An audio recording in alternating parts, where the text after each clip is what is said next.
I think the West really should be wary of China, communist China, that is, not the Chinese people, the brutal, cruel, communist regime that holds the Chinese people under its boot. And that's because they're up to no good. They're always spying and, quite frankly, can't be trusted.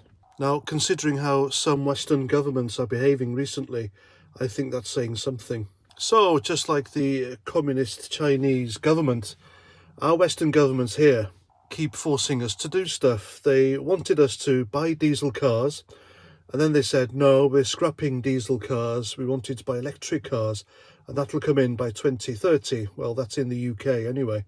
And of course, the Chinese, being the Chinese, they see this as a market opportunity because it's been announced they will be flooding the UK with electric cars, really cheap versions of electric cars. And if the British government, the woke climate change, climate alarmists, are all going to insist we all have to fork out really expensive 80, 90, 100 grand electric cars, which nobody can afford but the top tier of our society, then of course those of us at the bottom, we're all going to go for the cheap version, aren't we?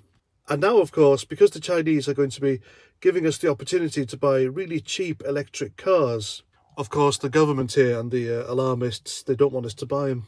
They say China uses slave labour to build these cars, completely ignorant of the fact that every expensive electric car has lithium and cobalt in the batteries. And those two elements are dug out of the ground in Africa by dirt poor, impoverished African people.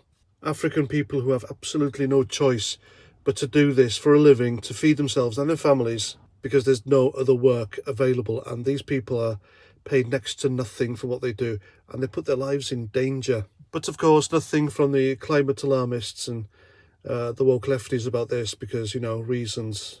They would really like to profit from selling their overpriced electric cars to us, which is built on slavery, rather than us shelling out a pittance for cheap Chinese cars, which is also built on, allegedly, slavery.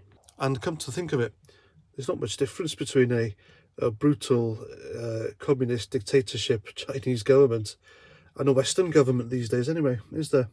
Anyway, that's my video. Please let me know what you think in the comments, and until the next time, Roger Trout.